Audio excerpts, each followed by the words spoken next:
आत्मा आती हैं जो परमात्मा के अंश हैं, जो पिछले जन्मों से उनके चरणों में कहीं ना कहीं किसी ना किसी रूप में वो उनके साथ रहे हैं। अब वो पार हो नहीं पाए या भटक रहे हैं, उनको फिर परमात्मा अपने बच्चों को इकट्ठा कर रहा है किसी ना किसी माध्यम से, कोई टीवी से, चैनल से, या किसी पुस्तक से, या किसी मित्र से, रिश्तेदार से, भाई बहन से अपना संदेश भिजवा कर इनको फिर शरण में ले रहा है।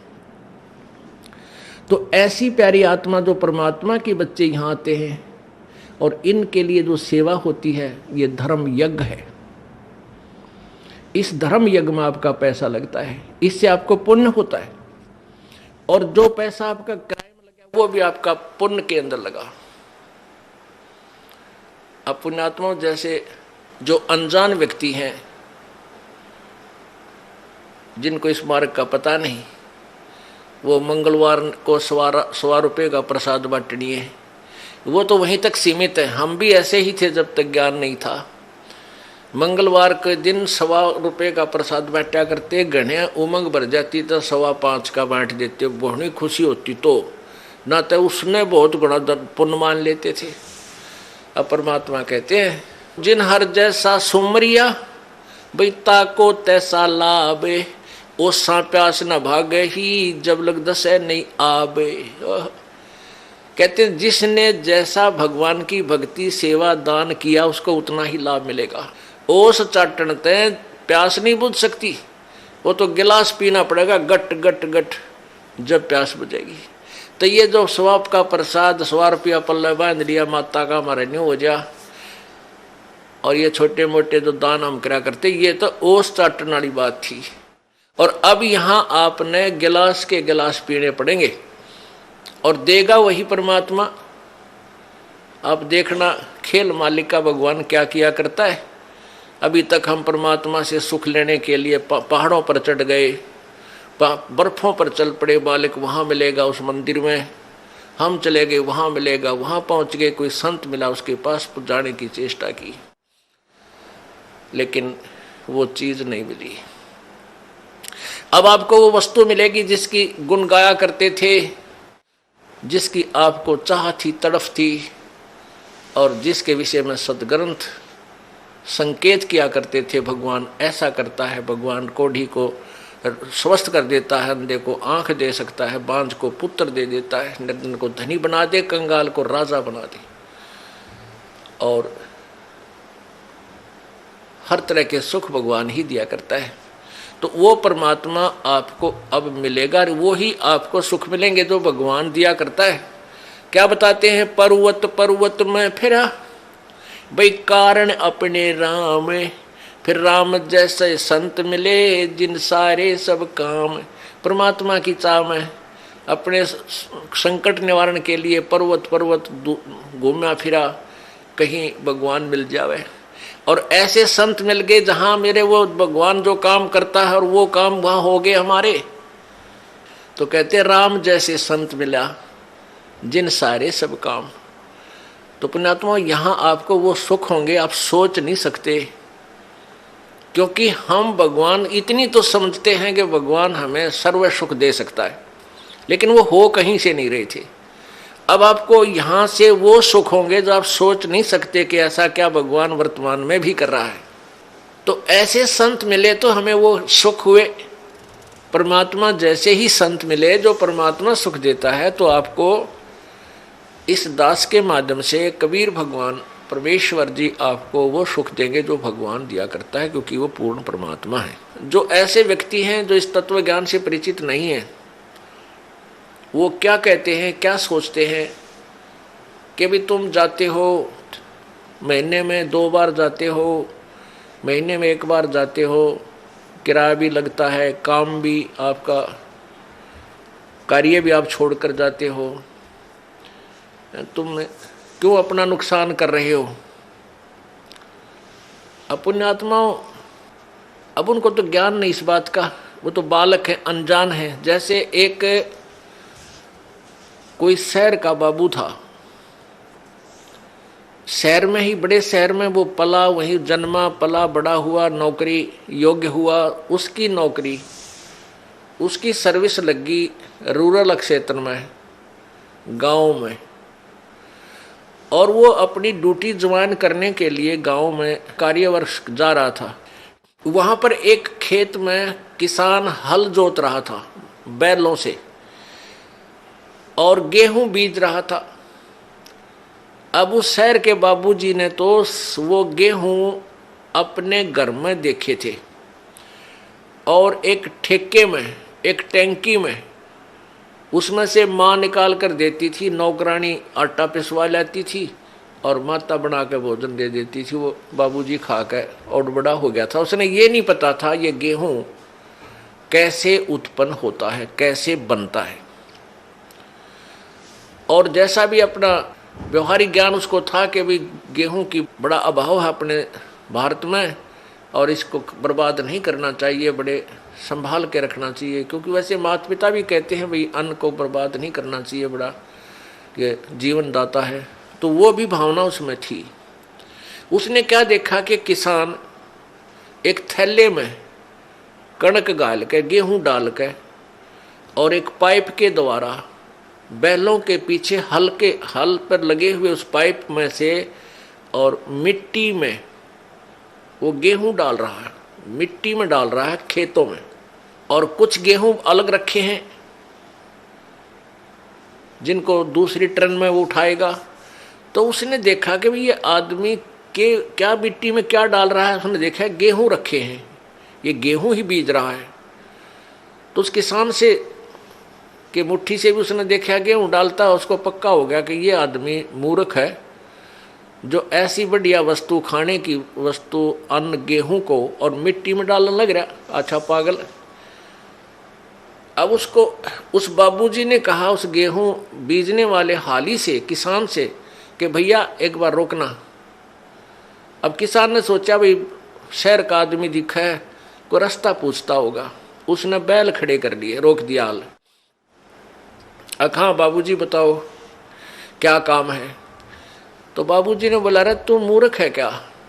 वो शहर वाला बाबू बोला अरे किसान तू पागल है क्या, इस गेहूं को बर्बाद कर रहा है, ये तो बहुत संभाल के रखने का है। ला गया लेक्चर देन जिसा उसने बेरा था बॉडी पीरियड ने। अब वो किसान ने सोचा यो कितना है क्या बंदर, इसने यो मन ने मुझे शिक्षा देने लग रहा है उल्लू। वो समझ गया कि उन्हें बोतलू है कह लेने दे इसने सारी। वो जब सब अपनी शिक्षा दे चुका, जब पहले उसकी मूर्खता उसको पता लग गया कि भाई वो इसने पता ही नहीं होगा इस प्रोसीजर का, तब उस किसान ने उसको समझाया कि भगत जी बात सुन, मैं गेहूं को बर्बाद नहीं कर रहा, ये बर्बाद जो मैं करता हुआ नजर आ रहा हूं ये मुझे आबाद करेगा। ये गेहूं देख 1 एकड़ में 40 किलो डालूंगा, 40 किलोग्राम, और एक ट्रैक्टर की ट्राली भर के ले जाऊंगा, इतना इसमें धन होगा मुझे। यानी 40 किलो डालूंगा 1 मन, तो मुझे 60-65 मन गेहूं यहां से मिलेंगे। अब वो बता रहा था लेकिन उसको समझ में पल्ला नहीं पड़ रहा उस बाबूजी के। अब मैं कैसे मानूं भाई, अच्छा मूर्ख है, मिट्टी में बर्बाद कर रहा है और कहता गेहूं 65 मन होंगे 1 मन के। किसान ने कहा कि आप 4-5 महीने के बाद आना, अप्रैल में, और फिर दिखाऊंगा तुझे ये मैं बर्बाद कर रहा हूं यही मुझे आबाद करेंगे। अब वो चला गया। वो फिर आया इसी प्रकार अप्रैल के महीने में। उसने देखा, किसान ने उसको दिखाया कि 1 कनक का दाना डाला था और कम से कम 10-12 ये गुच्छा बन गया देख नीचे से, और प्रत्येक पौधे के ऊपर 1-1 बाली आई है, एक बाली में 30-40 दाने हैं। उसने ऐसे करके वो दिखा, देख बाबूजी। तब उसकी चौंध टूटी। भाई आप ठीक कह रहे थे। तो पुण्यात्माओं, जो आज आप दान कर रहे हो, किसी प्रकार यहाँ भगवान के दरबार में आने का आपका किराया तक भी आपके पुण्य में लिखा जाएगा।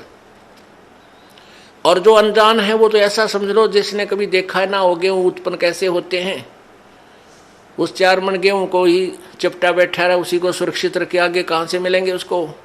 तो आप जो पुण्य कर रहे हो, ये दान कर रहे हो, यही आपको आबाद करेगा। कहते हैं देते को हर देत है जहां तहां से आने, नहीं दिया फिर मांगते फिर यो साहिब सुने ना कान। जिन्होंने देखो आज एक तो इतना गरीब है, फाइनेंशियली इतनी वित्तीय हालत उसकी कमजोर है कि रिक्शा चला रहा है, एक ऐसा है मजदूरी कर रहा है,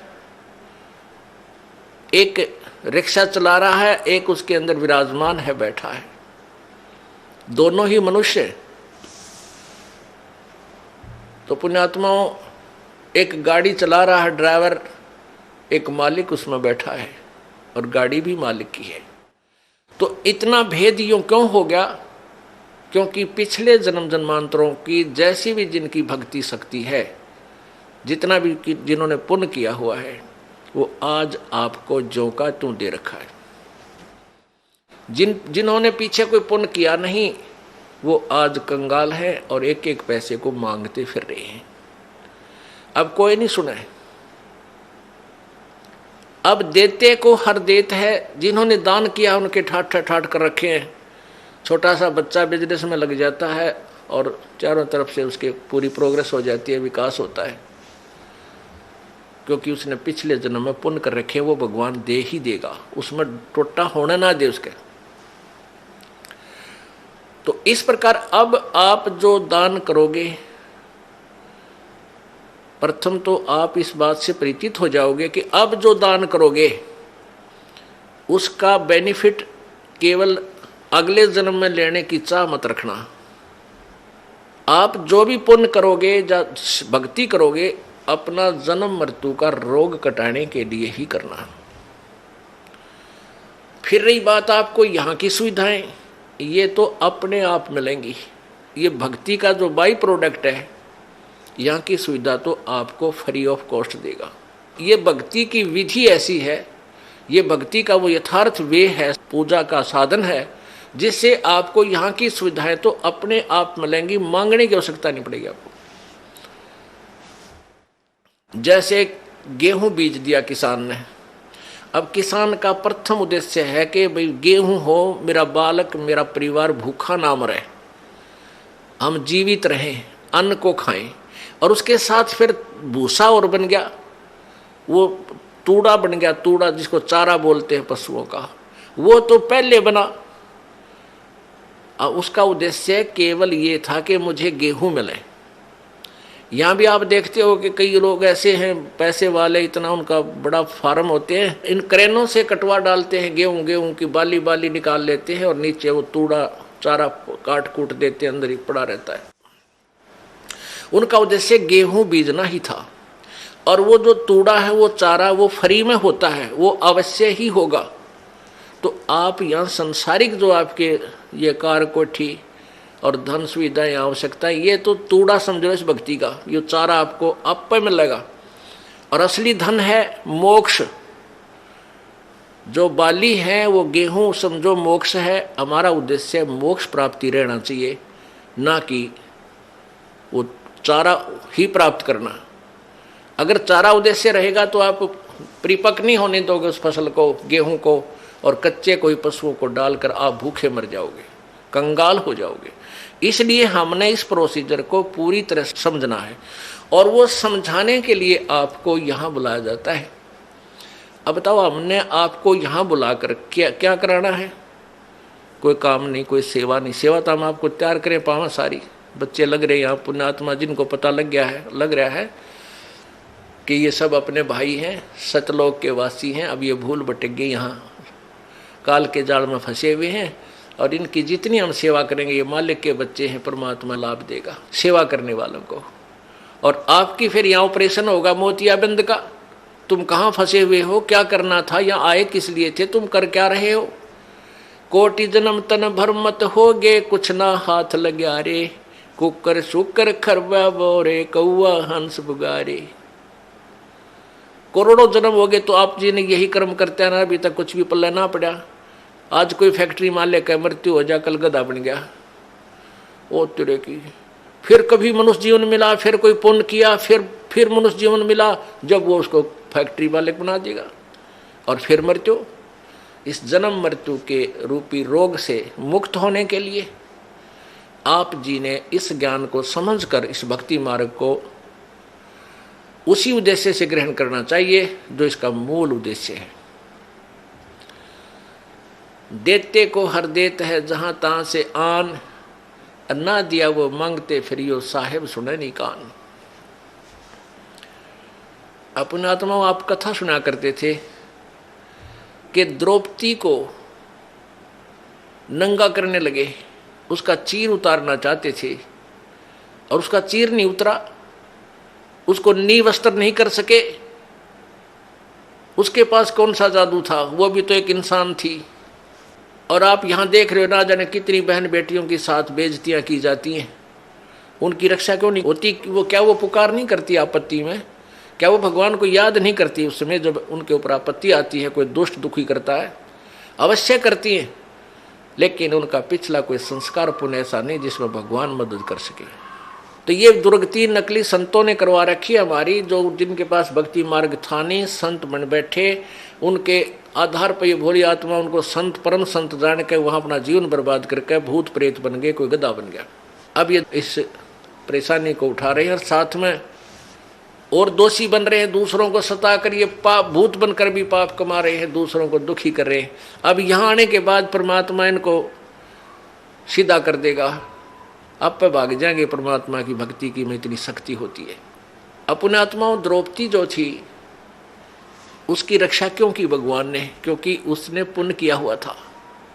वो पुण्य कैसे किया था? एक समय परमात्मा कबीर जी परमेश्वर कहते 100 छल छिद्र मैं करूं अपने जन के काज, हरणाकुश उधर विदारिया और नरसिंह धर लिया साज। अपने आत्मा आपको कुछ दिनों समझ में आएगा कि ये नरसिंह कौन बना था। ये वो परम शक्ति आई थी, पूर्ण परमात्मा, उसने नरसिंह रूप धर के और उस बालक भगत की, प्रहलाद की रक्षा की थी और हिरण्यकशिपु का विनाश किया था। तो कहते मैं ऐसे नरसिंह रूप धारण कर लेता हूं, ऐसे ही वो परमात्मा अपनी प्यारी आत्माओं पर आने वाले आपदाओं भविष्य में जो आनी है उनको बचाने के लिए ना जाने कौन सी लीला कर दे। परमेश्वर कहते हैं हम चारों युगों में आते हैं, कबीर जी बताते हैं। सतयुग में हम सतसुकृत नाम से, त्रेता में मुनिंदर नाम से, द्वापर में करुणामय नाम से और कलयुग में वो कबीर नाम से आए। और उसके बीच में भी वो परमात्मा अन्य रूप बना करके कुछ समय कहीं रह करके लीला कर जाते हैं। ऐसे ही वो परमेश्वर, अब हम यहाँ आपको उसी दृष्टिकोण से बताएंगे। परमेश्वर एक संत की लीला कर रहे थे और वो संत आंखों से अंधा था, उसके पास केवल एक लंगोट था, कोपीन थी। गंगा पर स्नान करने के लिए गंगा में प्रवेश कर लिया। अब सुबह का समय था, मुंह अंधेरा था, उसमें जाकर के गंगा में स्नान करने लगा। उसी समय द्रौपदी अपने पिता के घर पर थी, वो कंवारी थी, उसकी शादी नहीं हुई थी। सहेलियों के साथ स्नान करने के लिए गंगा पर जाती थी। गंगा के किनारे उसके पिताजी ने एक जनाना घाट बना रखा था, यानी वहाँ एक स्नान गृह बना रखा था लड़कियों के नहाने का। तो द्रौपदी की सहेलियाँ और द्रौपदी वहाँ स्नान करने प्रतिदिन जाया करती थी। अब जो ही वो लड़कियाँ स्नान करने के लिए गई तो लड़कियाँ की आवाज़ें एक दूसरे से बातें करती हुई चलती हैं, दूर तक पता चल जाता है लड़कियां जा रही हैं। तो उस संत ने सोचा कि भाई लड़कियां स्नान करने के लिए यहाँ आ रही हैं और यहाँ अवश्य कोई घाट है और तू तो गलत जगह आ गया, जनाना घाट के पास आकर तू स्नान करने लग गया। इस शर्म के मारे उसके तन पर केवल एक कोपीन थी, पर्दे पर लंगोट था ओनली। इस शर्म के मारे वो दरिया में गहरा चला गया और छाती पानी में, इतने पानी में अंदर प्रवेश कर गया। अब द्रौपदी ने देखा कि साधु संत स्नान कर रहा है, साधु भक्त। और पुण्यात्माओं, भगत के अंदर एक विशेष प्रेरणा होती है, क्योंकि हमें पता है कि परमात्मा न जाने किस रूप में कहाँ दर्शन दे दे। तो पुण्यात्मा के अंदर संत की वेशभूषा में परमात्मा दिखाई दे जाता है। वो सोच लेता है साधु है, भक्त है, भगवान की चर्चा करता है, इसके पास बैठ कर कुछ देर भगवान की चर्चा करेंगे। तो द्रौपदी ने इस दृष्टिकोण से देखा कि साधु मिल गया सुबह सुबह और इससे भगवान की चर्चा करेंगी। उसने देखा कि स्नान कर रहा है, हम भी स्नान कर लेती हैं। कहते हैं साधु दर्शन राम का मुख पर बसे सुहाग, और दर्श उन्हीं को होते हैं जिनके पूर्ण भाग। कबीरा दर्शन संत का परमात्मा आवे याद, और लेखे में वाए गड़ी बाकी का समय व्यर्थ बाद। अपने आत्मा जितना समय आपको मालिक ने आने का दिया है, चर्चा सुनने के दिया है, ये एक विशेष घड़ी है आपकी, एक विशेष समय है। ये आपके बहुत अच्छे अकाउंट में, गुड अकाउंट में लिखा जाएगा। तो इस दृष्टिकोण से लड़की स्नान करने लगी, वो द्रौपदी जी भी स्नान करने लगी। स्नान करने के घंटा आध पौन घंटा उन्हें लगा, बाहर आए, देखा कि साधु चला तो नहीं गया है। तो द्रौपदी ने क्या देखा कि साधु स्नान नहीं कर रहा है, वो तो ऐसे कोई वस्तु खोज रहा है। फिर उसने देखा ध्यान से कि इस महात्मा की तो बाहर पटड़ी पर कोई वस्त्र नहीं है, और लगता है इसकी कोपीन पर्दे का कपड़ा इसका बह गया। तो क्या हुआ, उस संत का स्नान करते समय जो उसने एक धागा तागड़ी बांध लेते हैं, बेल्ट की तरह एक छोटा सा धागा बांधा करते हैं पतला सा, उसने यहाँ हरियाणा में तागड़ी बोले, एक बेल्ट टाइप, और उसमें लंगोट उलझा लिया करते वो ऊपर आगे पीछे, और वो तागड़ी टूट गई, वो कोपीन भी बह गई, निवस्त्र हो गया संत। अब वो पहले इतने जल में था तो फिर इतने पानी में चला गया और हाथ मार रहा है कि हो सकता है ये लड़कियां नहावें, कोई इनका कपड़ा बह का आ जावे, अपना पर्दे पर बांध के मैं बाहर चला जाऊं, आज तो बड़ी मुश्किल हुई। अब वो सोच रहा था, ऐसा हाथ मार रहा था कि शायद कोई हाथ लग जावे, ऐसे ऐसे कर रहा था। अब लड़की ने देखा कि नहा नहीं रहा है, तो क्या बात है, ऐसे ऐसे हाथ कर रहा है, ऐसे ऐसे। तो देख लिया आपने विचार करके कि इसका तो कोई कपड़ा निवस्त्र है ये, और कपड़ा इसका खो गया। तो लड़की ने, द्रौपदी ने अपनी साड़ी, एक तो स्नान करने बांध के गई थी वो उसमें से नहीं दिया, उसने जो नई धोती धोई धाई कपड़ा था उसका जो बांधना था उस दिन, पहनना था ना कर, उसमें से एक गेट, एक बिलात यानी 9 इंच 8-9 इंच कपड़ा पाड़ा और जल में बहा दिया। उसने सोचा ये जल में बहता हुआ महात्मा के हाथ लग जाएगा और ये उसमें बांध के अपना चला जाएगा, बाहर आ जाएगा।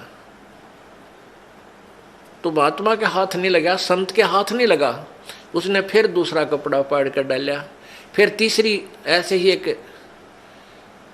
एक स्ट्रिप सी पाड़ी, टुकड़ा पाड़ा कपड़े का, साड़ी से फिर डाला, ऐसे 8-9 लीर, उसका लीर बोलते हैं हरियाणा में, लीर यानी एक टुकड़ा लंबी कतरन सी, वो 8-9 पाड़ कर डाल दी। 8 यानी 8 नीम 72 यानी 5-6 फुट के करीब कपड़ा डाल दिया, महात्मा का हाथ लग गया। अब लड़की ने सोचा भाई साड़ी भी तकरीबन पाड़ डाली और इसका काम आया को ना। वो न्यों सोचा थी कि कहीं मैं बोल पड़ी और निकट जाऊंगी, महात्मा शर्मा जागा, शर्म का मारा कहीं आगे को ना सरक जा, दरिया का बहाव बहुत ज्यादा है, कहीं डूब ना जा।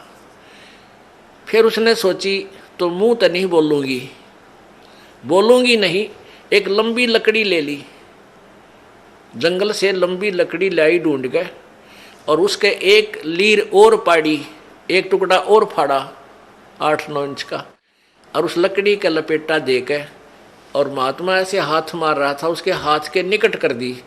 जो ही उसके हाथ लगा लड़की महात्मा का, संत का, एकदम उसने पकड़ा, देखा अको हो तो बड़ा साइज का कपड़ा मिला है। ओहो हे भगवान, हे परमात्मा, जब आशीर्वाद दिया कि हे प्रभु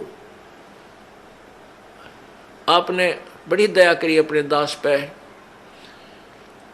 और फिर हिसाब लाकर देखा कि ये कोई कपड़ा वैसे नहीं आया, ये किसी बेटी ने, क्योंकि अंधे के हाथ आंखों का काम करते हैं। उसने सब हिसाब देख लिया, ये साड़ी का कपड़ा है और किसी बहन बेटी ने डाला है। तो आशीर्वाद दिया कि बेटी आज तने मेरी इज्जत रखी है, भगवान तेरी इज्जत रखा है और भगवान तने घणाए दे। अब कहते हैं संत बोले सहज सुभा और जो चाहे सो कर दे। सात वचन पलटे नहीं चे पलट जाओ ब्रह्मांड। अब उस आशीर्वाद दिया, हृदय से दिया। अपने आत्मा यहाँ देखो खेल भगत कैसा होता है। लोभ करे तो ऐसा करे, लालच करे तो ऐसा करे। ये नकली लालच नहीं करे, किसी का जो है ना मिलावट कर दी, किसी का घाट तोल दिया, किसी का कुछ गड़बड़ कर दी, ये लालच माड़े हैं, ये गलत होते हैं।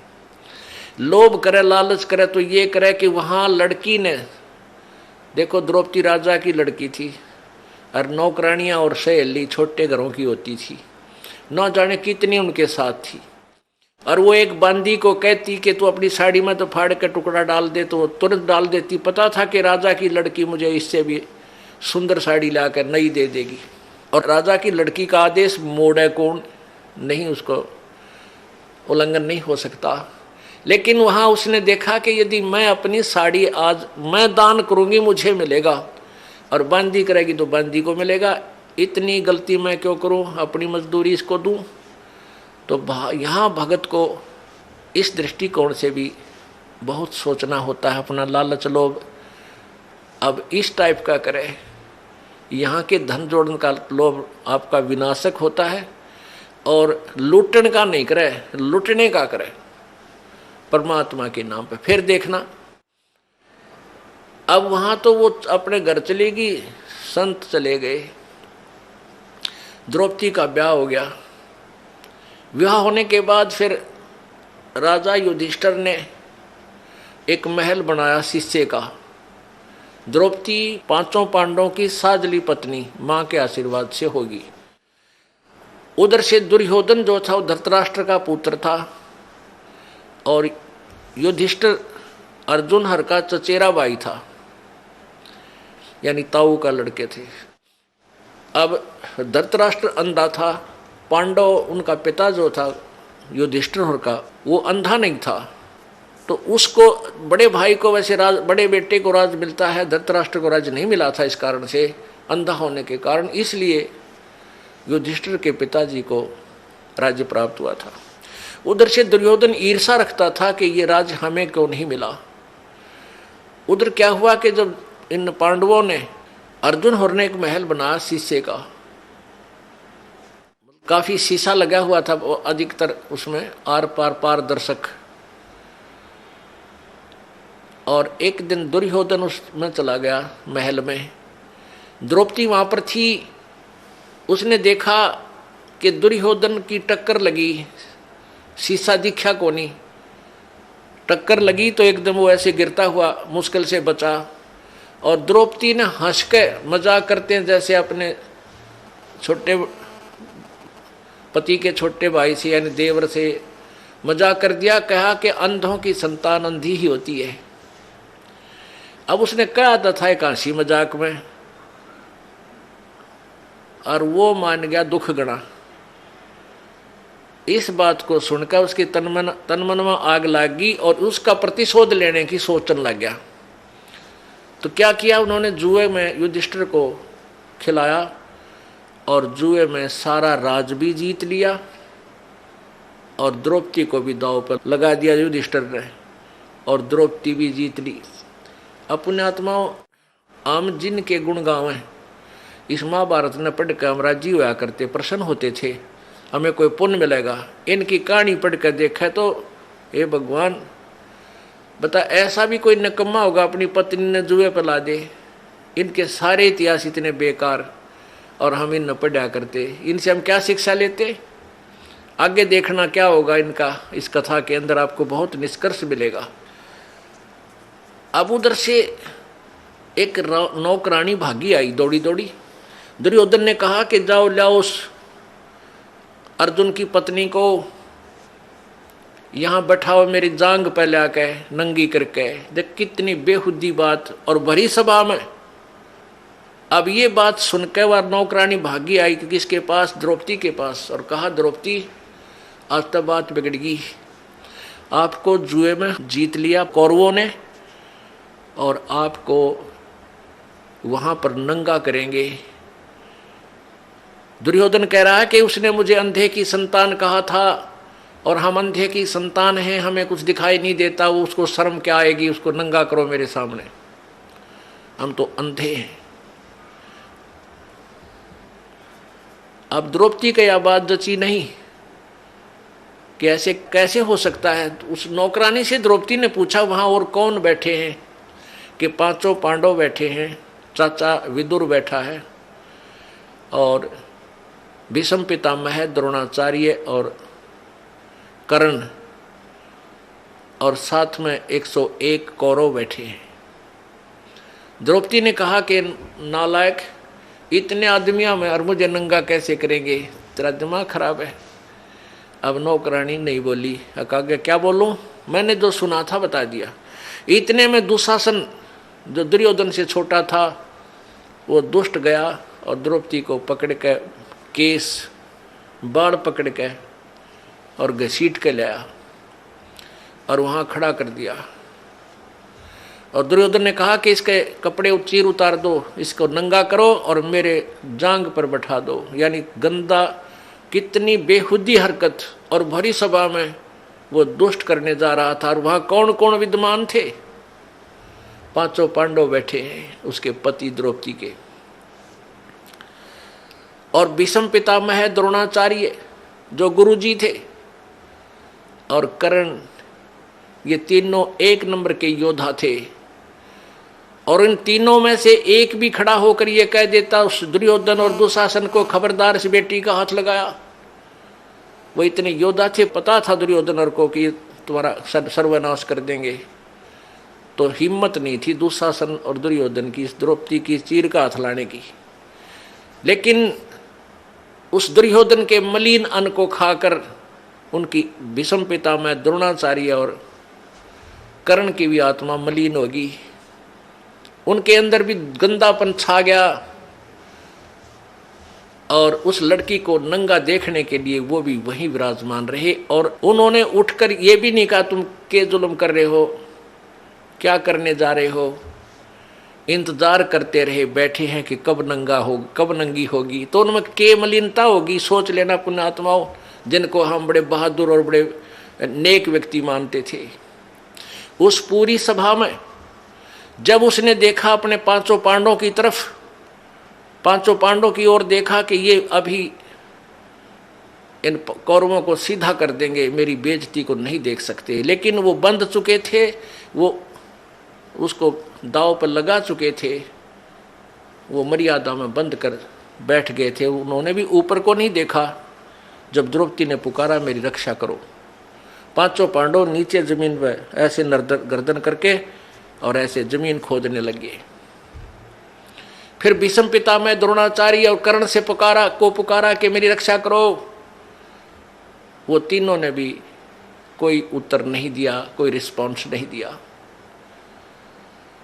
केवल एक विदुर था जो भक्ति बीज था, जो एक पुण्य आत्मा था, वो खड़ा हुआ और दुशासन से कहा कि दुशासन, अरे दुर्योधन, तुम किसकी बेइज्जती कर रहे हो, अपने ही परिवार की। अरे पांडवों की बहू और कौरवों की बहू में क्या अंतर है, दुनिया के कहेगी, अपनी इज्जत आप पे उतार रहे हो, तुमने कुछ शर्म आनी चाहिए, कुछ लज्जा करो। तो दुर्योधन ने कहा दुशासन, इसका दर्दे दो दड़ाक, यो तो भाई सदा पांडवों की तरफ बोलता है, ये चाचा नहीं दुश्मन है, ये इन्हीं का चमचा है, इन्हीं की ओर बोलता है। अब दुशासन ने अपने चाचा के थप्पड़ मारा और कहा कि तू तो इन्हीं की ओर बोलता हमेशा, हमारा तूने कभी पक्ष नहीं लिया। तो विदुर जी वहाँ से उठकर चल पड़े। पुण्यात्माओं, जो भगवान से डरने वाले इंसान होते हैं, वो न तो अत्याचार देख सकते और ना सहन कर सकते हैं। अब उसने देखा कि यहाँ तेरी बात नहीं चली, कहनी थी वह कह दी। पंचायत में जो पुण्यात्मा भगवान से डरने वाले हों उन पंचायतियों ने स्पष्ट बात कह देनी चाहिए, इसको मानना चाहिए मत मानना, नहीं तो वो दोषी हो जाते हैं। तो विदुर ने अपने जो कहना था वो कह दिया कि ये गलत कर रहे हो, तुमने ऐसा नहीं करना चाहिए। तो उसमें विदुर को उन्होंने थप्पड़ मार दिया, लज्जित किया। विदुर उठकर चला गया। अब क्या बताते हैं, विदुर कहे ये बंधु थारा, एक कुल एक परिवारा। विदुर के मुख पर लगा थपेड़ा, तू तो है पांडवों का चेहरा, तू तो है बांदी का जाया। भीष्म द्रोण और कर्ण मुस्काया। अपने आत्मा इनके इतिहास देखना, जिनको हम बड़े महान आत्मा समझ कहा करते, भीष्म दादा भीष्म। अब जब उसने थप्पड़ मारा दुशासन ने अपने चाचा कर ने बोला तो बांदी का जाया है, बांदी का जाम है, तेरे अंदर तो ये हीन भावना ही रहेगी, तो सूरवीर थोड़ा ही है। तो उस बात के ऊपर वो तीनों हंसने लगे। कौन? भीष्म पितामह, द्रोणाचार्य और कर्ण। जबकि उन्हें खड़ा होकर कह देना चाहिए था, बेशर्म तेरे शर्म ने अपने चाचा पर हाथ उठा दिया, अपने बाप का मार दिया, तेरे चाचा का मार दिया, तो ये सोच। लेकिन वहां दांदरे का डर लागे, दायत्रे का है, और उन्हें धमकाना चाहिए था अपने उस बच्चे को। तो पुण्यात्मा इस काल के जाल को ऐसे समझा जाएगा। अब वो तीनों हंसने लगे। जब द्रौपदी ने देखा कि ये दांदरे काट रहे हैं, ये किसकी मदद करेंगे तेरी, जब उसने प्रार्थना भी करी मेरी रक्षा करो, नीचे को गर्दन कर ली और बैठे रहे।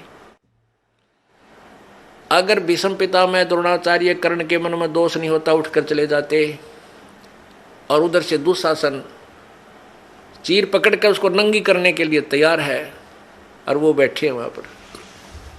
तो पुण्यात्माओं, जैसे हम संसारिक लोगों का सहारा जब तक लेते हैं, वो सहारा पूर्ण नहीं होता, कच्चा होता है। जैसे हम किसी अच्छा रिश्तेदार है, पैसे वाला है, हम उसको अपना मान कर काख पीटते हैं, भाई हमारा रिश्तेदार बड़ा साहूकार है। उस साहूकार रिश्तेदार पर 20,000 रुपये ले आओ एक बार उधारे, और वो दो वर्ष बाद देना, और फिर जाना उससे मांगने, जा अपने चाह न भी टोक लेते हैं, नुका पैसे दे मेरे पहले वाले। अब वहीं पता लग लेगा कि और उधारे दिए वो तो, और एहसान इतना जता देगा, उठाया जाना रखा जा। और दूसरे मान लिया आप किसी मंत्री, मुख्यमंत्री, प्रधानमंत्री की आड़ में, अन्यों सोच लो हम तो बहुत कुछ प्राप्त कर लिया, कल ना उसकी टिकट कट जाए, मृत्यु हो जा, या वो पद पर ना रहे, फिर क्या, ये सहारा कहाँ गया? तो हमने वो एक ही सहारा चाहिए जो मालिक का स्थायी है, जो कभी हमारा साथ नहीं छोड़ सकता। तो जब तक हम संसारिक लोगों का आश्रय तकते हैं तो परमात्मा मदद नहीं करता, साइलेंट रहता है भगत के लिए। वैसे तो जो अपना किया वो कर्म भोग ही रहा है। जब द्रौपदी ने देख लिया भाई ना तो ये 500 पांडव शीश ऊपर न कर रहे, क्योंकि ये बंध गए, इन्होंने जिता दिया मेरे को, अब ये मर्यादा में बंध गए। और भीष्म पितामह द्रोणाचार्य और कर्ण ये इसका रोटी खा के इस दुष्ट की ये बंध गए, अब किस तो पुकार करूं। तब उसने जब इंसान का संसारिक सहारा समाप्त हो जाता है, जब भगवान याद करता है परमात्मा अब तो तू ही है मेरा। अरे भले आदमी पहले भी यही था, तेरा भूल थी, तुम इनको अपना मान रहा था जो तेरे नहीं थे। ये स्थायी सहारा नहीं था जिनको तूने अपना जो है सहारा माना था। तो जब उसने पुकार करी है परमात्मा, जब देख लिया कोई रक्षा करनी नहीं, तेरी बेइज्जती होगी, जुल्म हो गया, तो इतना मनंगी होगी।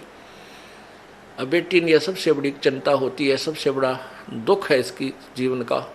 तो एकदम उसने हृदय से पुकारा, आत्मा रोई। पुण्यात्मा रोते सभी हैं आपत्ति में, लेकिन क्या होता है कि यहाँ आत्मा की पुकार परमात्मा पूर्ण ब्रह्म सुनता है, मन की बकवाद नहीं सुनता। मन तो पता नहीं क्या क्या मांगे, कदे गाड़ी मांगे, कदे कार, कदे रेल मांग ले, इसका नहीं मेरा के मांगे। और आत्मा मांगेगी आपत्ति में खास चीज जो जरूरत होगी उसकी, तो आत्मा के साथ देता है।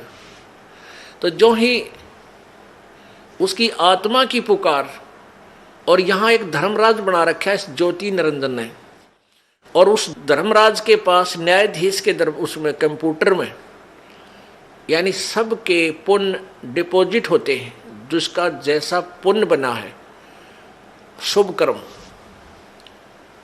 तो जो ही उस भक्त आत्मा ने पुकार की तो उसी समय द्रौपदी की जो पुकार थी वो धर्मराज के दरबार में गई और वहाँ एकदम वही कंप्यूटर की वो फाइल खुल गई द्रौपदी वाले प्राणी की, जीव की।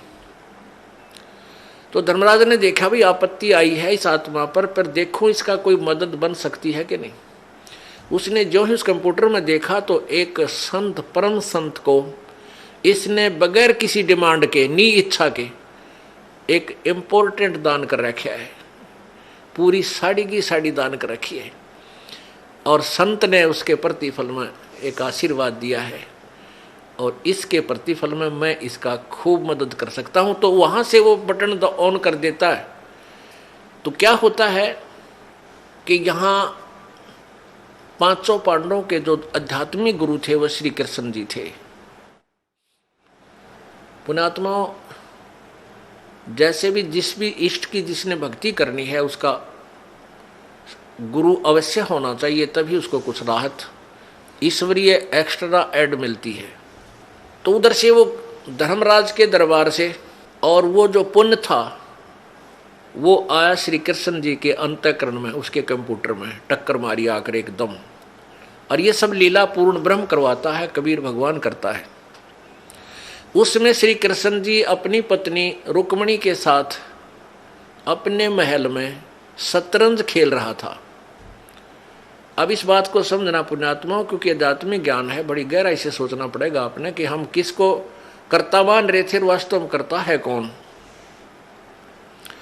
तो जब वो रुक्मणी के साथ वो खेल रहा था शतरंज, तो उसमें पासे डालते हैं ऐसे, और पासे डालते डालते कोई शब्द बोलते हैं, कच्चे 11 पक्के 12 पौ 12 या जैसा भी कोई ऐसा बोलते, ले ऐसे बोलता हूँ मैं, ऐसे मांगता हूँ। वो मिलते क्या हैं ओड़े सोड़े, वो बाद की बात है। तो जो ही श्री कृष्ण जी ने पासे डाले, उधर से वो कंप्यूटर धर्मराज के दरबार से कंप्यूटर से रिफ्लेक्स होकर के वो पुण्य आया श्री कृष्ण जी के पास, और एकदम श्री कृष्ण उसमें पावर आई, एकदम श्री कृष्ण जी का हाथ ऐसे आकड़ गया। पौ 12 नहीं बोला, कच्चे 12 18 नहीं बोला, हाथ ऐसे करके कहने लगा अनंत। जैसे किसी में प्रेत आ जा रहे एकदम कहता कुछ रोकड़ जो करने लग गया, ऐसे उसमें ऐसी क्रिया श्री कृष्ण जी की होगी।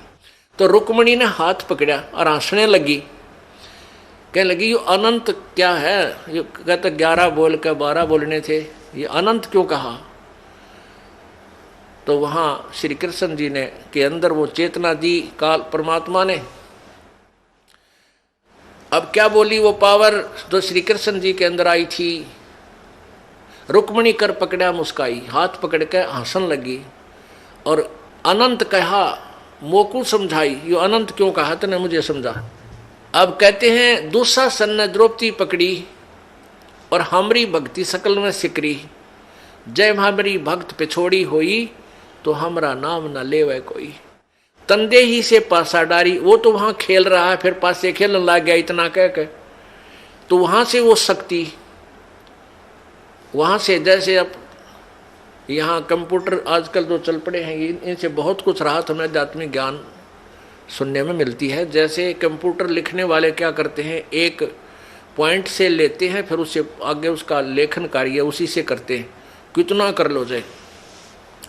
तो ऐसे वहाँ से वो शक्ति, फिर वो परमात्मा सूक्ष्म रूप धार के कबीर भगवान गुरु मर्यादा को रखते हुए वो पूर्ण ब्रह्म सूक्ष्म रूप धारण करके और श्री कृष्ण रूप बना के द्रौपदी के शीश के ऊपर आकर विराजमान हो गया। बाहर पीछे से ऐसे कर दिया, आशीर्वाद दिया पीछे खड़ा होकर के, किसी को नहीं दिखाई दे रहा। कहते हैं तंदे ही से पासा डारी, पहुंचे सूक्ष्म रूप मुरारी, खेचत खेचत खेच कसीसा, सिर पर बैठे हैं जगदीशा। द्रौपद सुता को दीने लीर, जाके अंत बढ़ाए चीर। उस अंधे को कोपिन दी थी, द्रुप सुता को दिन ने लीर, एक टुकड़ा दिया था साड़ी का, और जाके अंत बढ़ाए चीर। अब खेचत खेचत खेच कसीसा, सिर पर बैठे हैं जगदीशा, द्रुप सुता के चीर बढ़ाए, संख असंख पार नहीं पाए। अब दुशासन ने खूब जोर लगा लिया, अपनी तरफ से खींच खींच कर ढेर लाग गया वहां साड़ी का, अंत नहीं आया। दुशासन इतना तगड़ा बताते हैं कि कई हजार हाथियों की ताकत, इतना जैसे आजकल हॉर्स पावर से बिजली की ताकत नापते हैं ना, उसमें आदमिया की ताकत एलिफेंट पावर से नापा करते हैं। तो 1000 एलिफेंट पावर का था वो दुशासन। और द्रौपदी एक कोमल सी बेटी, भक्ति की शक्ति के सामने वो राक्षस फीका पड़ गया। उस कोमल कमल के फूल जैसी उस लड़की का वो पत्ता भी नहीं तोड़ सका, यानी उसका कुछ नहीं बिगाड़ सका। तो जिन्होंने प्रभु का आश्रय लिया है विधिवत, तो उनको कहते हैं देते को हर देत है, जहां तहां से आन और ना दिया वह मांगते फ्री हो, फिर परमात्मा सुने नहीं कहा। तो पुण्यात्माओं, अब जैसा भी आप पुण्य धर्म करते हो वो आपके गुड अकाउंट में लिखा जाता है। जब तक आप परम संत पूर्ण परमात्मा की शरण में नहीं आते, तब तक आपके जो पुण्य डिपॉजिट भी होते हैं वो भी काल यहीं बर्बाद करवा देता है। आज जैसे द्रौपदी के ऊपर यह तो आपत्ति टल गई, और फिर केवरानमटी हुई, हिमालय में जाकर गड़ गए, राज्य भी गया, कुछ नहीं रहा, फिर नरक में डाल दिए गए। अब हमने यहां केवल इतना ही लेना है कि आप यहां परमात्मा के चरणों में आए हो, आपका प्रथम उद्देश्य ये हो कि मेरा जन्म मृत्यु का रोग कटे, क्योंकि आप जी ने असंख्य जन्म हो गए यहाँ जन्मते और मरते को। कभी राजा भी रहे, कभी आप रानी भी रहे, और फिर भिखारी बनकर भी घूमते रहे। अब कहीं पर भी आपको स्थायी स्थान नहीं मिला। जैसे आपने पुण्य किए तो आप स्वर्ग चले गए। स्वर्ग क्या है? ये एक होटल है, एक रेस्टोरेंट है। जैसे कुल्लू और मनाली, शिमला, गर्मियों के दिनों में साहूकार लोग 10-20 हजार 50 हजार रुपये ले जाते हैं, और 1 महीना 2 महीने वहाँ होटल में कमरा किराए पर लेकर और वहाँ रहते हैं, ठाठ करते हैं, घूमते हैं, फिरते हैं। बड़ी ठंडा मौसम होता है, हिली स्टेशन है और लेकिन वो पैसे जेब से उन्हीं के लग रहे हैं, होटल का किराया, खाने का खर्चा। जब वो 2 महीना वो 50 हजार रुपये खर्च हो जाते हैं परिवार के, तो फिर वो अपने कर्म क्षेत्र में आ जाते हैं कंगाल होकर। और फिर अगले सीजन में क्या पता सूत बैठे 50 हजार सेविंग हो उनका ना हो। तो इस प्रकार जब आप यहाँ कोई साधना करते हो, जब तक ये सच साधना आपको नहीं मिली, अपने पुण्य के आधार से स्वर्ग चले गए। उस स्वर्ग में आपको देव बना दिया, देवता, या कोई और पद दे दिया, या वैसे कॉमन स्वर्ग में आप ठाठ करो, लेकिन वो पुण्य आपके ही समाप्त हो रहे हैं। जिस दिन आपकी पुण्य पूंजी समाप्त हो जाएगी, उसी दिन आपको वहां से, जैसे यहाँ से मार दिया जाता है, वहां भी आपको मार दिया जाएगा। अचानक मृत्यु होगी, तुरंत नरक में, फिर नरक में डाले जाओगे। तो इस झंझट से पीछा छुटवाने के लिए आपको ये परमेश्वर कबीर जी की शरण लेनी पड़ेगी। और इन नकली कबीर पंथियों संतों से भी आपका काम नहीं चलेगा, क्योंकि उनके पास यथार्थ भक्ति विधि नहीं है, परमात्मा का यथार्थ ज्ञान नहीं है।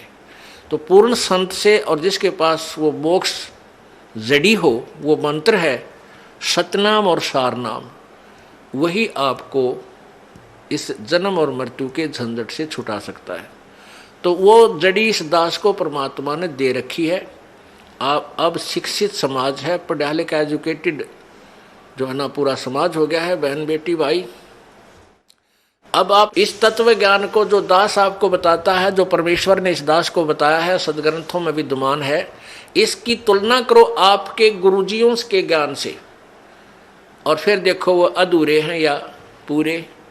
टोटली इनकम्प्लीट पाओगे आपको, सारे नकली कति टोटली पूरे पृथ्वी पे। आप इस बात को अभिमान मत समझना, इसको तत्व ज्ञान समझना, ये सच्चाई समझना। अभिमान नहीं करता ये दास, क्योंकि अभिमान तो वो इंसान करे जिसका कुछ अपना कोई योगदान हो। ये तो परमेश्वर कबीर जी का दिया हुआ ज्ञान है, दास को उन्होंने बुद्धि दे दी और आपको बता रहा हूँ समझा के, इतना ही मेरा योगदान है। तो किसी के पास भी पृथ्वी पे आज मोक्ष मार्ग नहीं है, वो केवल इस दास के पास है। और आप भी इसको ग्रहण करो और अपने जो भी आपका साथी है, बहन भाई है, मित्र है, रिश्तेदार है, उनको भी समझाओ और ये नाम उनको दिलाओ, कल्याण करवाओ। बोलो सतगुरुदेव। परम पिता परमात्मा, सारी सृष्टि के रचनहार, कुल मालिक कबीर परमेश्वर, कबीर देव, कबीर साहब अपनी प्यारी आत्माओं को काल के जाल को समझाने के लिए आप ही इस पृथ्वी लोक पर आते हैं। जब वो यहाँ आते हैं, अपने तत्व ज्ञान को प्रचार करते हैं, उसमें हम परमात्मा को पहचान नहीं पाते, क्योंकि इस काल भगवान ने, ब्रह्म ने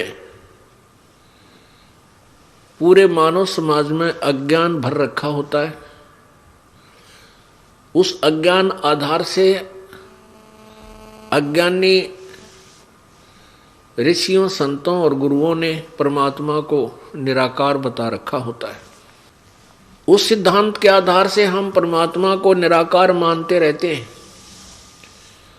और जब परमेश्वर इस धरातल पर आते हैं हम उसको पहचान नहीं पाते, और काल के दूत उस परमेश्वर का विरोध करते और करवाते हैं। क्योंकि परमात्मा जब आते हैं वो यही तत्वज्ञान प्रचार करते हैं जो दास आपको सुना रहा है, उन्हीं के द्वारा प्रचार किया हुआ। अज्ञानी संतों ऋषियों के द्वारा सुना गया लोकवेद होता है। लोकवेद कहते हैं घर का ज्ञान, अपना मन घड़ंत, अपना अनुभव। बहन जी नमस्कार। सर साहेब। क्या नाम है जी आपका? राखी शर्मा। कहाँ से आए आप? जिला नरसिंहपुर, तहसील गारडावारा, ग्राम जौरा, MP। अच्छा, आप ये बताइए, आपने संत रामपाल जी महाराज से नाम दीक्षा कब ली? संत रामपाल जी महाराज से दीक्षा मैंने ली है 28 अप्रैल 2013। संत रामपाल जी महाराज से नाम दीक्षा लेने से पहले आप क्या भक्ति साधना करते थे? ब्रह्मा विष्णु महेश की भक्ति करते थे, खासकर लक्ष्मी जी को मानती थी मैं। इसके अलावा किसी साधु संत से भी नाम दीक्षा ले रखी थी? नहीं ली थी मैंने। अच्छा, आप एक बात बताइए, आप MP में रहते हैं, संत रामपाल जी महाराज से नाम दीक्षा कैसे ली आपने? सर मैंने अपने पति के कहने पे संत रामपाल जी महाराज से नामदान लिया था। आप संत रामपाल जी महाराज के सतलोक आश्रम बरवाला में पहुँचे, आपको कैसा लगा? क्या व्यवस्था थी वहाँ पर? कैसा आपको अनुभव हुआ संत रामपाल जी महाराज के आश्रम में जब आप पहुँचे? जैसे हम गए तो मतलब सतलोक आश्रम नाम है उसका, वैसे ही सतलोक जैसा हमको लगा। वहाँ छुआछूत नहीं मानते थे किसी भी तरह से, मतलब जाति समाज मतलब वो कुछ नहीं, सब एक साथ रहते थे। सभी लोगों के लिए एक साथ खाना खाना, एक साथ रहना। ये नहीं है कि मतलब ये बड़ा आदमी है तो मतलब उसके लिए कुछ VIP चीज़ है, ये कुछ भी नहीं। अच्छा, आप ये बात बताइए कि आपके पति क्यों चाहते थे कि संत रामपाल जी महाराज से नाम दीक्षा लें? क्योंकि मैं मतलब मेरा तो दिया परमात्मा का जीवन, संत रामपाल जी महाराज का दिया जीवन है। और मेरे पति मतलब सब जगह मुझे बता चुके थे। डॉक्टर, मुझे भूत प्रेत बाधा भी थी, डॉक्टर इलाज भी उन्होंने मतलब पूरा करवा लिया था। उन्हें मतलब कहीं मतलब विश्वास नहीं था, पर उनके लिए ये था कि एक सच्चा ज्ञान क्या होता है, उन्हें वो चीज़ की प्रेरित थी। वो सब चीज़ें हताश होके गए थे और उन्हें विश्वास था कि मैं संत रामपाल जी महाराज जी के पास जाके बिल्कुल ठीक हो जाऊँगी। उनको पूरा विश्वास था। आपके पति ने आपको सब जगह दिखा लिया था, साधु संतों से भी वो मिल चुके थे, उसके बाद भी आपको आराम नहीं मिला। उसके बाद आपको वो संत रामपाल जी महाराज के आश्रम में लेके जाते हैं, आपको नाम दीक्षा दिलाते हैं और वो खुद भी नाम दीक्षा लेते हैं। क्या उसके बाद आपने जो बताया कि आपको भूत प्रेत की बाधा थी, आपको और भी जो बीमारियां थी, क्या वो ठीक हुई? बिल्कुल ठीक हो गई। लौट के वो चीज़ मतलब शरीर में है ही नहीं, वो तकलीफ नहीं है। संत रामपाल जी महाराज से नामदान लेने के बाद वो चीज़ तो हमारे शरीर में है ही नहीं। मतलब बिल्कुल, मतलब उनका दिया जीवन है, उन्हीं की दी सांसें हैं और संत रामपाल जी ही की दी सांसें हैं। बिल्कुल। संत रामपाल जी महाराज से नाम दीक्षा लेने से पहले आपको क्या बीमारियां थी? मुझे थायराइड था, जो मैं बताती हूँ, मैं रिपोर्ट लेकर आई हूँ, 1 मिनट में बताती हूँ। कहाँ पे दिखाया था? मैंने नागपुर में दिखाया था और भोपाल में दिखाया था। तो ये मैं नागपुर की रिपोर्ट जो रखी हूँ, जो 5 रहना चाहिए, ये आप देख सकते हैं। ये रिपोर्ट वो ये जो 5 रहना चाहिए वो 25.5 था। डॉक्टर ने कहा था कि आपको मतलब टैबलेट खानी पड़ेगी और 4 जो हार्मोन्स के तरीके से रहता है, ये हार्मोन्स आपके 4 साल में नॉर्मल आ पाएंगे, वो 4 हफ्ते में नॉर्मल आ गए थे। संत रामपाल जी महाराज जी ये सब चीज़ कर सकते हैं और अन्यथा डॉक्टर ये सब चीज़ें और कोई नहीं कर सकता। जब आपने डॉक्टर को दिखाया, ये रिपोर्ट आपको पता चली, डॉक्टरों का क्या कहना था कि आपको जो ये प्रॉब्लम है वो किस बारे में है और क्या आपको प्रॉब्लम हो सकती है, किस तरह से इसका इलाज होगा, क्या डॉक्टर ने आपको बताया? डॉक्टर ने बोला कि आपको 4 साल में आराम लगेगा, क्योंकि जो चीज़ 5 रहनी चाहिए वो 25.5 हो चुकी थी और इस चीज़ में अगर आपको प्रेगनेंसी होती है तो वो भी नहीं हो सकती है। पर संत रामपाल जी महाराज से जुड़ने के बाद मुझे प्रेगनेंसी हुई और प्रेगनेंसी के मतलब वैसे नॉर्मल आ गया था। प्रेगनेंसी के समय शायद ये परमात्मा का प्रमाण देने के लिए, प्रेगनेंसी के समय मेरा थायराइड बढ़ गया था, पर उसके बाद मतलब थायराइड में बोलते हैं कि पूरे समय की डिलीवरी नहीं होगी और बच्चा होगा तो अपंग होगा या फिर मानसिक रूप से वो होगा। तो फिर हम संत रामपाल जी महाराज के पास गए और वहाँ पे मैं बोला हमने संत रामपाल जी महाराज से कि डॉक्टर बोल रहे हैं कि ये 7वां महीना लग गया और बच्चा अपंग या मानसिक रूप से बीमार रहेगा। तो संत रामपाल जी महाराज ने बोला कि नहीं, ऐसा कुछ नहीं है, बच्चा अच्छा होगा, ठीक होगा। तो हमें संत रामपाल जी महाराज, हमारे पिता परमेश्वर पर विश्वास था और जब मेरी डिलीवरी हुई तो बच्चा बिल्कुल स्वस्थ हुआ। और उसके बाद थोड़ा सा मैं आपको बताती हूँ, उसके बाद बहुत ज़्यादा दिक्कत हो गई थी। बच्चे होने के बाद मेरे शरीर में इन्फेक्शन फैल गया था और पूरे शरीर में मतलब इन्फेक्शन फैल चुका था, जहर फैल चुका था। और फिर मैं डिलीवरी रूम में लेटी हुई थी, मैंने परमात्मा को याद करा, गुरुजी आ जाओ। मतलब जब दिक्कत परेशानी होती है तो एक अपने पिता को याद करा जाता है, जन्म देने वाले। पर मेरे लिए तो मेरे मतलब बंदी छोड़ संत रामपाल जी महाराज हैं, क्योंकि मैं तो मर चुकी थी, उन्हीं की दी सांस से हैं। तो बस मैं रो रही हैं और डॉक्टर बोल रहे हैं कि इनको सरकारी अस्पताल रेफ़र कर दो। पूरी हरी नीली पड़ गई थी, मुझे खुद लग रहा था कि मैं बिल्कुल नहीं बचूंगी। पर संत रामपाल जी महाराज मतलब मेरे पिता खुद कहाँ हरियाणा में हैं और अचानक मैं याद कर रही हूँ उनको कि गुरुजी आ जाओ, गुरुजी आ जाओ, हे संत रामपाल जी महाराज आ जाओ, मेरे पिता आ जाओ, कि मैं आखिरी समय आपको देख सकूं, क्योंकि आपकी दी सांसें, मैं मर जाऊं तो मतलब कोई वो नहीं रहेगा, आपकी दी सांसें हैं, एक बार आप मुझे दर्शन दे जाओ परमात्मा। गुरुजी, लेबर रूम का गेट लगा था, अपने आप गेट खुला, गुरुजी आए, संत रामपाल जी महाराज आए, उन्होंने मुंह पे हाथ रखा, सर पे हाथ रखा और अचानक मेरे सर से मतलब एकदम उल्टी हुई और उल्टी के बाद अपने आप जो पॉइजन था वो पूरा निकल गया। मतलब ये एक चमत्कार है, डॉक्टर तक से रेफ़र करने लगे थे जो सरकारी अस्पताल में। ये केवल संत रामपाल जी महाराज, एक पिता अपने बच्चे के लिए कर सकता है, अन्यथा कोई संसार में नहीं है जो मतलब मरे हुए को जिंदा कर दे। ये संत रामपाल जी महाराज ही कर सकते। कौन से हॉस्पिटल में थे उस टाइम पे आप? जिला नरसिंहपुर के अग्रवाल हॉस्पिटल में थे हम। संत रामपाल जी महाराज से नाम दीक्षा लेने के बाद आपको और क्या लाभ मिला? जैसे कि मैंने आपको बताया, डिलीवरी के समय मुझे इन्फेक्शन हुआ था और मतलब पूरे शरीर में पॉइजन फैल गया था, उससे मतलब मुझे नया जीवन दान मिला। और थायराइड था, जो बच्चा अपंग बताया था वो बच्चा हुआ, बिल्कुल ठीक है, मानसिक रूप से भी ठीक है, शारीरिक रूप से भी ठीक है। और मैं आपको एक लाभ और, मैं बहुत बड़ी बाधा थी मुझे, वो मतलब वो अब लौट के मेरे शरीर में नहीं, संत रामपाल जी गुरु जी की कृपा से। और मैं आपको एक लाभ और बताना चाहती हूँ कि जो मुझे हुआ है, एक बार क्या हुआ कि मैं चूड़ी की कवर्ड में चूड़ियाँ रखी हुई थी, जैसे ये चूड़ी कवर्ड है मेरा, और बस ये ऐसा सांप फन करा हुआ सांप बैठा हुआ था, और बस सांप के पास से मैंने चूड़ी उठाई, सांप ने फन करा पर मुझे काट नहीं पाया। संत रामपाल जी महाराज ने मुझे हर तरीके से मतलब हर जगह मुझे बचाया। और मेरे बच्चे को सफ़ेद दाग थे, बड़े बच्चे को 10 साल का है वो, उसे भी सफ़ेद दाग हो चुके थे। तो आज वो बिल्कुल पूरा ठीक है। सब लोग बोलते थे कि ये कभी ठीक नहीं होगा, इसका और ज़्यादा फैल जाएगा और शायद इसका कहीं इलाज नहीं है, पर संत रामपाल जी महाराज ने उसको ठीक करा।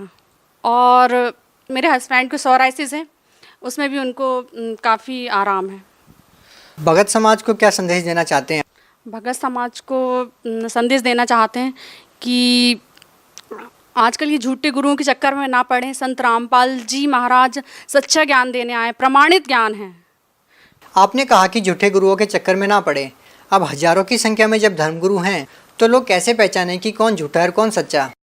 तो वो तो आजकल पढ़ा लिखा समाज है। प्रमाण मतलब गुरुजी तो गीता जी, रामायण जी में से प्रमाण बता रहे हैं। सच्चे गुरु क्या पहचान है, गीता जी में बताया है कि आपने सच्चे गुरु की पहचान के बारे में बताया। अगर आपसे पूछा जाए कि सच्चे गुरु की क्या पहचान है तो आप क्या बताना चाहेंगी? सच्चे गुरु की तो मतलब सबसे बड़ा प्रमाण है हमारे गुरु जी कि आज तक मतलब कोई जितने भी गुरु हैं उन्होंने मतलब कभी प्रमाणित ज्ञान नहीं बताया।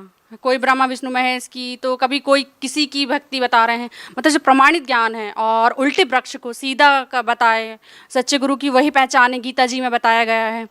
और सच्चा गुरु वो है जो कि मतलब शिष्य को सही राह पिलाए। जैसे कि हमारे गुरु जी हैं तो वो उन्होंने उनके नियम हैं। हर जो गुरुजी लोग रहते हैं उनके नियम नहीं रहते हैं। आज संसार जुड़ जाए भैया, पर मतलब गुरुजी से क्या नियम की वजह से भी इंसान जैसे पैर पड़ना पढ़ाना, इस वजह से ये सब और गुरु लोग इन्हें मना नहीं करवाते, तो उनके नियम हैं। जैसे कि आज ये समाज को मैं ये संदेश देना चाहती हूँ कि आज आपके भी बच्चे हैं छोटे छोटे, आज गुरुजी के ये नियम में नशा छीना नहीं है, तो आज ये छोटे बच्चे जो नशा छीनेंगे नहीं तो वो करेंगे क्या, है ना। तो मतलब ये है कि गुरुजी और दहेज लेना देना ये सब बंद करवाया। आज मतलब ये सरकार नहीं करवा पा रही। नशे का सामान आज भी बिक रहा है, पर संत रामपाल जी महाराज के जो भगत हैं वो मतलब ना नशा का सामान खरीदते हैं ना ही, और सबसे बड़े आज जो अपने बच्चा जनरेशन है तो वो जब नशा का सामान जो लेगी नहीं, खरीदेगी, छीएगी नहीं तो वो करेगी क्या, है ना। आपसे एक अंतिम प्रश्न पूछना चाहेंगे कि जिस संत से नाम दीक्षा लेने के बाद आपको बहुत सारी शारीरिक समस्याओं से निजात मिली है और आप बता रही हैं कि संत रामपाल जी महाराज समाज को नशे से बहुत दूर कर रहे हैं और दहेज प्रथा से समाज को राहत दिलाई है, एक ऐसा संत जेल में है, तो आप सरकार से क्या प्रार्थना करना चाहेंगी? सर मेरा सरकार से यही निवेदन है कि जिस संत रामपाल जी महाराज ने मतलब लाखों लोगों को जीवन दान दिया है उनको जल्द से जल्द रिहा करा जाए। बहुत बहुत धन्यवाद। सच साहेब।